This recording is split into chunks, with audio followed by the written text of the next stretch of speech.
यशोमती मैया के नंद लाला।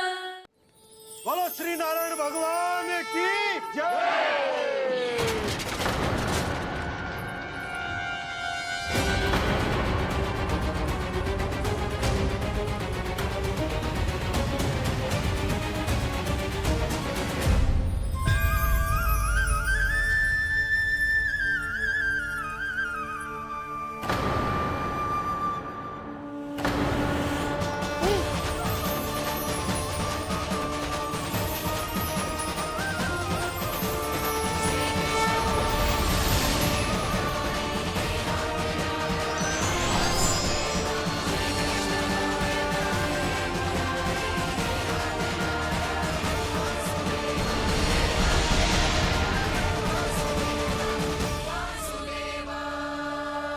प्रभु,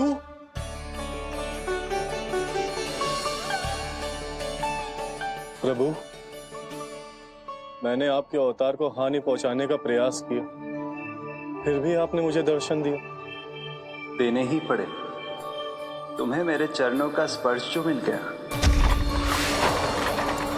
तुम्हें आश्चर्य हो रहा होगा। एक साधारण से स्पर्श से तुम्हें वो मिला जो बड़े से बड़े ऋषियों को भी कठिन से कठिन तपस्या के बाद भी नहीं मिलता। इसका उत्तर तुम्हारे अतीत में छुपा है। दैत्य हिरण्याक्ष के पुत्र के रूप में तुम्हारा जन्म हुआ था। शीघ्र ही तुम बहुत अधिक विशाल और असीम बलशाली हो गए थे, पर तुम अपनी शक्ति का प्रयोग अनुचित ढंग से करते थे। एक दिन तुमने महर्षि लोमस के आश्रम में बहुत ही उत्पात मचाया, हरे भरे वृक्षों को नष्ट कर दिया।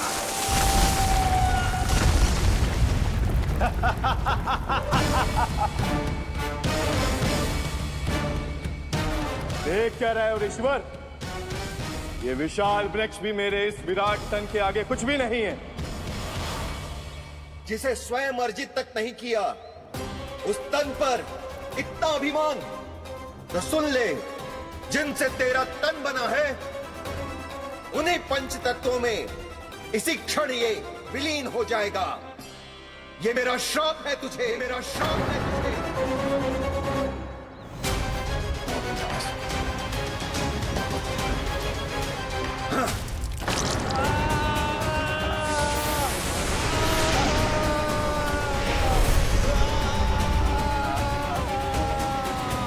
पर तभी तुम्हें अपनी भूल का आभास हुआ और ऋषि लोमस से तुमने क्षमा याचना की। क्षमा करे ऋषिवर, क्षमा करे। मैं मूर्ख, अभिमानी हूँ, अज्ञानी हूँ, परंतु आप तो दया के सागर है। कृपा करे ऋषिवर, कृपा करे। बिना तन के मैं कैसे जीवित रह पाऊंगा? तुम जीवित भी रहोगे और अपने दैनिक कार्यों का संचालन भी कर पाओगे, किंतु सजीव प्राणियों या निर्जीव वस्तुओं की सहायता से ऐसा जीवन तो मृत्यु के समान है ऋषिवर। इससे अच्छा है आप मुझे जीवन से मुक्ति दे दो। मुक्ति भी अवश्य मिलेगी तुम्हें, पर जब तुम परम प्रभु श्री हरि नारायण के चरणों का स्पर्श करोगे, चरणों का स्पर्श करोगे। और यही नहीं शक्तासुर, कल जब तुम मुझे खोज नहीं पा रहे थे, तब भी तुमने हार नहीं मानी। 7 प्रहर तक 7 बार मेरी और मेरे गोकुल की परिक्रमा की। इस क्रम में तुमने अनजाने में ही अपना पश्चाताप पूरा किया और पुण्य अर्जित कर लिया। इसलिए मैं तुम्हें मोक्ष प्रदान करता हूं। इसलिए मैं तुम्हें मोक्ष प्रदान करता हूं।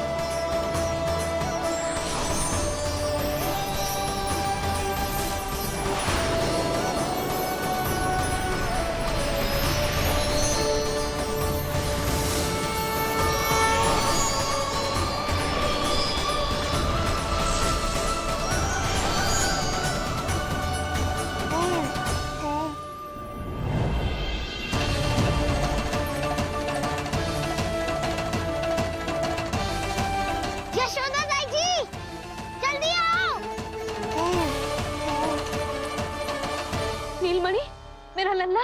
लल्ला, तुझे कुछ हुआ तो ना है ना? तुम ठीक तो है ना? मेरा नीलमणि, मेरा प्यारा बच्चा।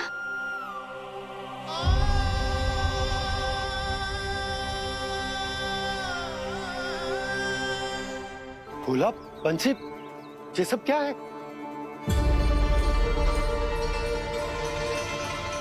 उज्जवल, ये किसने करो है? और देख, कहानी मत सुनाइयो। उज्जवल पुत्र, कैसे हुआ ये सब? किसने किया? और किसने? महाबली नीलमणि ने बड़ी ताई जी।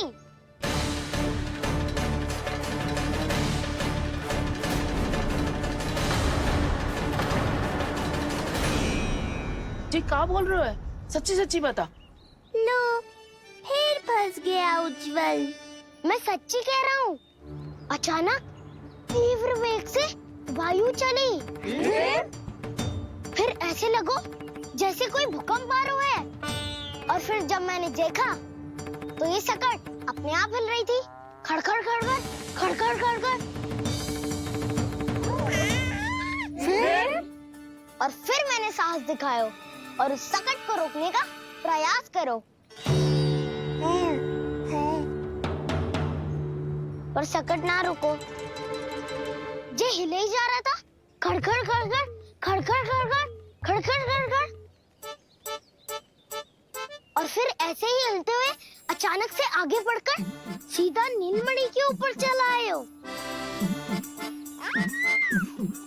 फिर और फिर सकट भी हिल रहा था, खड़खड़ खड़खड़, और सकट का सामान भी हिल रहा था, थरथर थरथर। ऐसा लगो जैसे सकट नीलमणि को कुचलने को।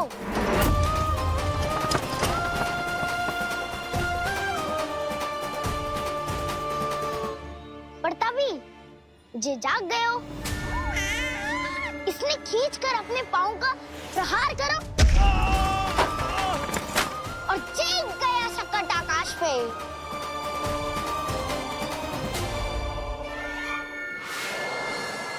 और फिर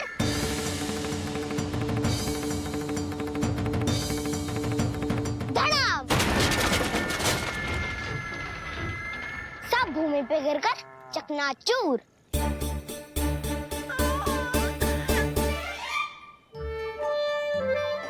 मैं सच्ची कह रहा हूँ ताई जी, नीलमणि के पैर का स्पर्श होते ही वो सकट ऐसे वायु में उड़ी जैसे कोई फूल। अच्छा, और जो तेरे हाथ में ये माखन है, ये भी अपने आप उड़ के आ गया होगा ना? हाँ, मैं सच्ची कह रहा हूँ। सदा बड़पोलापन, ये अच्छी बात ना है लल्ला। सत्य बता। मैया, मैं सत्य बोल रहा हूँ। ये सकट अपने आप ही आयो था और नीलमणि के प्रहार करते ही दूर जा गिरो। अरे, ये बड़बोले से पूछने से अच्छा है कि हमें स्वयं विचार करना चाहिए कि ये सकट टूटा कैसे। हाँ नंदराज, हाँ, हम भी आरती के लिए भीतर चले गए थे। हाँ। अरे, आप सब मेरा विश्वास क्यों ना कर रहे हो? नीलमणि के प्रहार से ही उज्जवल, सकट बहुत पुराना था, भैया ढीला होकर खुल गया होगा। यशोदा, अनेक कारण हो सकते हैं, चिंता करने की कोई आवश्यकता ना है। मैं चिंता क्यों करने लगी भला? मेरे नीलमणि के गले में रक्षा वाला कंठक पहले से ही है। और हम ये सब पूजा पाठ इतने विधि विधान से इसी के लिए तो कर रहे हैं, है ना पंडित जी? हाँ रानी जी। तो बस फिर मेरे लल्ला को कछु क्यों होने लगो? और आप सब स्वयं ही देख लो ना, जे इतना बड़ा सकट टूट के बिखर गया है, किंतु मेरे लल्ला को एक खरोच भी ना आई। इसका अर्थ तो यही है ना कि हम जो भी कर रहे हैं सही कर रहे हैं। मुझे चिंता करने की कछु आवश्यकता ही ना है। चलो सब भीतर चलते हैं। हाँ हाँ, लल्ला को भूख भी लगी आई होगी। चल।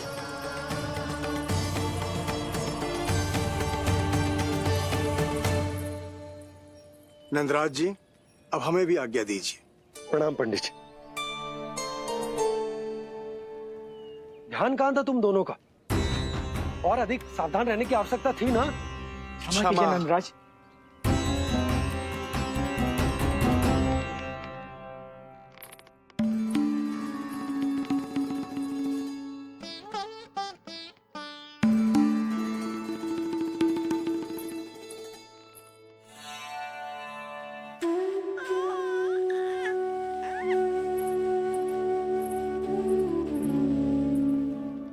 यशोदा, क्या हुआ? बोलो ना, क्या सोच रही हो? मुझे बहुत चिंता हो रही है जीजी। मेरे लल्ला के साथ कुछ ना कुछ दुर्घटना होती रहती है। अरे, अभी बाहर ही तुम सबको समझा रही थी, अब भीतर आते ही क्या हो गया तुम्हें? बाहर समझाने वाली मैं ना थी जीजी, वो तो गोकुल की रानी जसोदा थी। किंतु भीतर से मैं अपने नीलमणि की मैया हूँ, बस। और एक मैया को कितनी चिंता होती है, इसे आपसे अधिक कौन जान सकता है। बहुत बड़ा धक्का लगा है मैया को इस घटना से। अब तो ये मेरी रक्षा के लिए और भी अधिक चिंतित हो जाएंगी। यंत्र का कंठक, पूजा पाठ, इतने सारे प्रहरी, सुरक्षा के प्रबंध, यदि इतने सबके बाद भी मैं अपने लल्ला की रक्षा न कर पाई तो मुझसे अधिक अभागी कौन हो सकती है। मैं तुम्हारे मन की दशा समझती हूँ यशोदा। इसी चिंता के कारण ही तो मैंने आज तक अपने पुत्र को छुपा कर रखा है। मैं जानती हूँ जीजी, मैं समझती हूँ।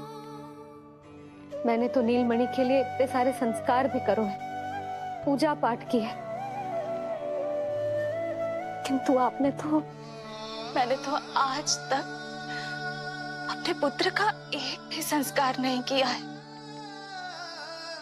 आंसू पोंछ लीजिए बड़ी माँ, शीघ्र ही सब कुछ ठीक हो जाएगा। जब मैंने उसे जन्म दिया, उसके बाद से आज तक न उसे घर के बाहर लाई हूँ, न कोई संस्कार किया है। मैं तो उसका नामकरण भी नहीं करवा पाई हूँ यशोदा। उसके जन्म के समय स्वामी ने ये संदेश भिजवाया था कि उस कंस को हमारे पुत्र के बारे में तनिक भी भनक नहीं पड़नी चाहिए।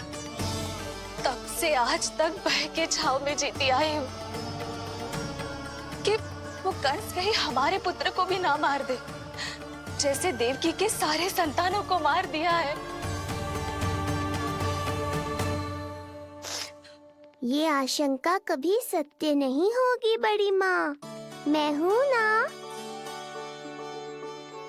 माँ अपनी संतान के मन की बात बिना कहे ही समझ जाती है। आप भी समझ जाओ ना मैया।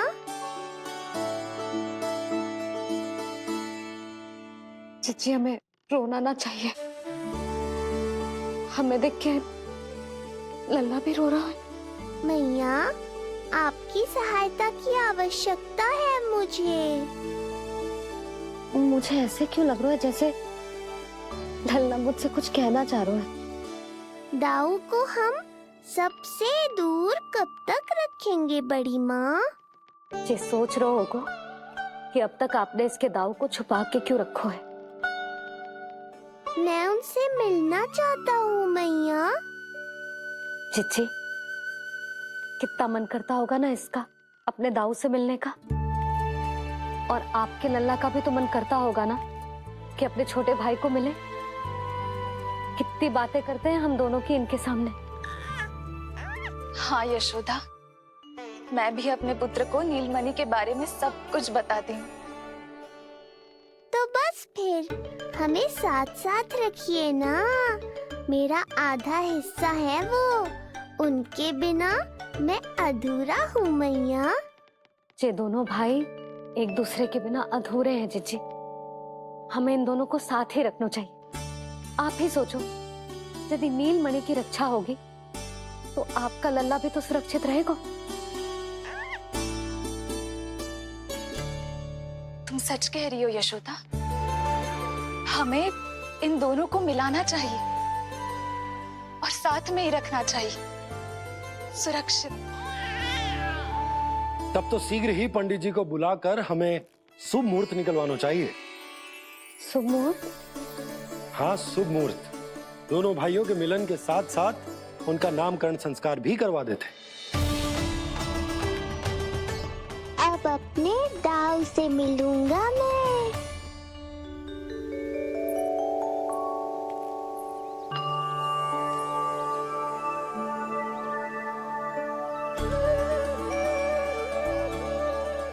ऋषिवर की दिव्य आभा के कारण ये वातावरण कितना शुद्ध, कितना पवित्र लग रहा है ना। हाँ देवकी, इनका तेज ही ऐसा है कि इनके निकट केवल पवित्रता ही वास कर पाती है।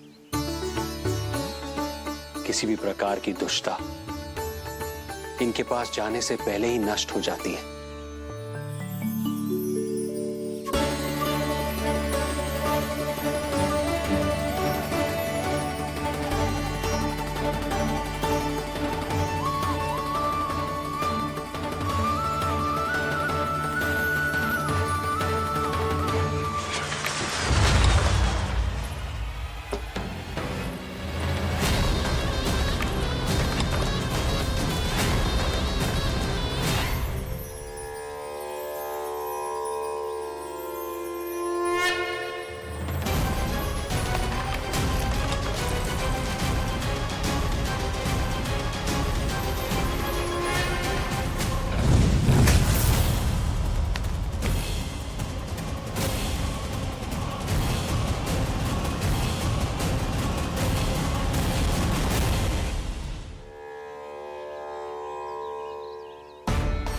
इनका तेज ही ऐसा है कि इनके निकट केवल पवित्रता ही वास कर पाती है।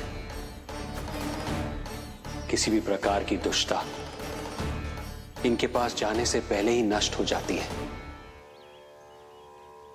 यदि महर्षि की इच्छा के बिना मैंने भीतर प्रवेश किया तो कहीं ये मुझे श्राप ना दे दे। नहीं, इससे तो अच्छा है कि मैं यहीं आश्रम के बाहर रुकूं और यहीं से इन दोनों पर दृष्टि रखूं।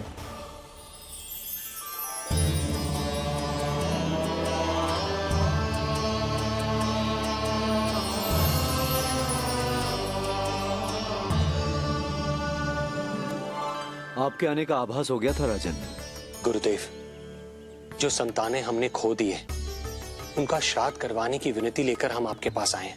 आपका आना व्यर्थ नहीं जाएगा राजन, परंतु मुझे आभास हो रहा है श्राद्ध कर्म इस भेंट का एकमात्र कारण नहीं है।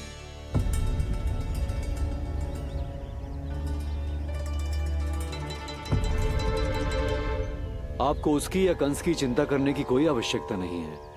निश्चिंत होकर बताइए कि आपकी इच्छा क्या है। गुरुदेव, वर्तमान में मेरी प्रथम पत्नी रोहिणी पुत्र सहित गोकुल में निवास कर रही है। हमारे उस पुत्र का और भाभी यशोदा के पुत्र का नामकरण संस्कार करवा दीजिए। बस यही हमारा सौभाग्य होगा। मुझे कुछ सुनाई क्यों नहीं दे रहा है? देवी रोहिणी से उत्पन्न आपका पुत्र यादव कुल का राजकुमार है और यादवों का गुरु होने के नाते उसका संस्कार कराना हमारा कर्तव्य है। परंतु यशोदा पुत्र का नामकरण वो आप मुझसे क्यों करवाना चाहते हैं?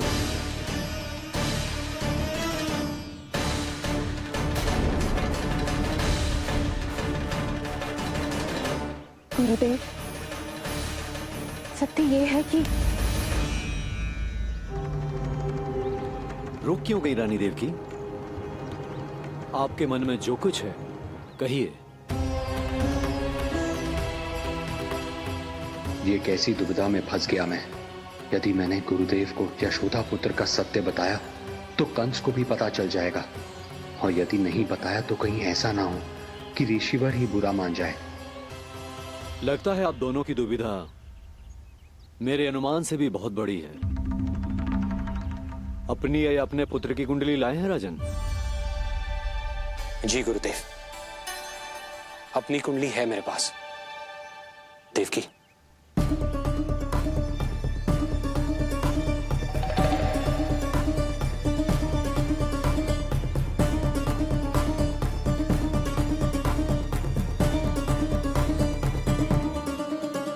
जो रहस्य आप नहीं बता पा रहे हैं राजन, वो ये कुंडली बताएगी।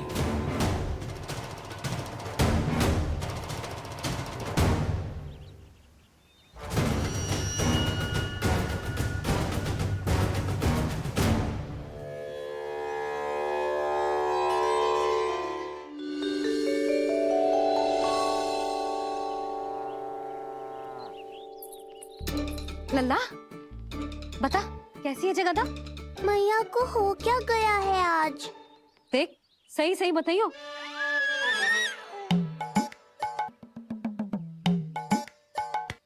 अच्छी है ना? पसंद आएगी ना उसे? हाँ? या फिर जे मोर पंख वाला मुकुट दे दूं? पहली बार मिल रहा है तू, उपहार तो देना चाहिए ना? पर बड़े तो वो है ना मैया, उपहार तो वो देंगे मुझे।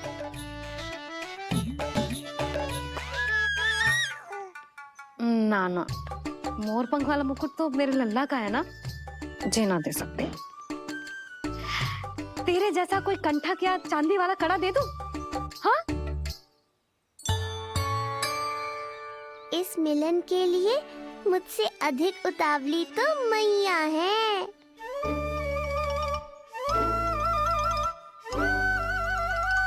अच्छा जे उपहार छोड़, तू तो जे बता कि तू उसे बुलाएगा क्या कह के? अन्य सभी के जैसे बड़े भैया या गांव वालों के जैसे दद्दा बुलाएगो, या फिर बड़े नगरों में जैसे बुलाते हैं ज्येष्ठ ज्येष्ठ भ्राता बुलाएगो, या फिर प्रेम से बुलाएगो दाऊ दाऊ बुलाएगो ना?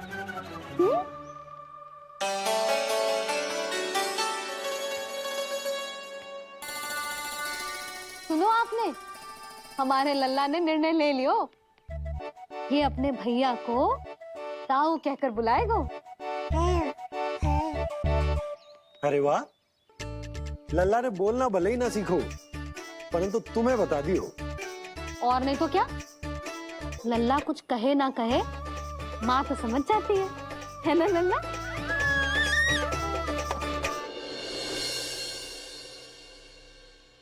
और इसने दाऊ वाली बात पे हाँ भी की है। हाँ हाँ हाँ तो सदानंद जी ने भी कर दी है। लो मैं तो भूल ही गई, क्या कही पंडित जी ने? बता तो ना यशोदा, बाहर से आया हूँ, हाथ पैर तो धो लूं। हाँ ये लो। अब बताओ कब का मुहूर्त निकालो है? तनिक हाथ मुंह पोंछ लो। अब बताओ क्या कही उन्होंने? यशोदा थक गए हूँ, तनिक सांस तो लेने दो। बाहर से आया हूँ, जल ना पूछोगी?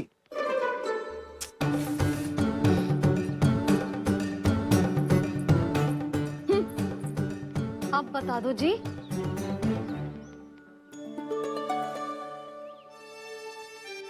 बाबा अब बता भी दो, नहीं तो खेल खेल में खेल हो जाएगा। हाँ बताओ।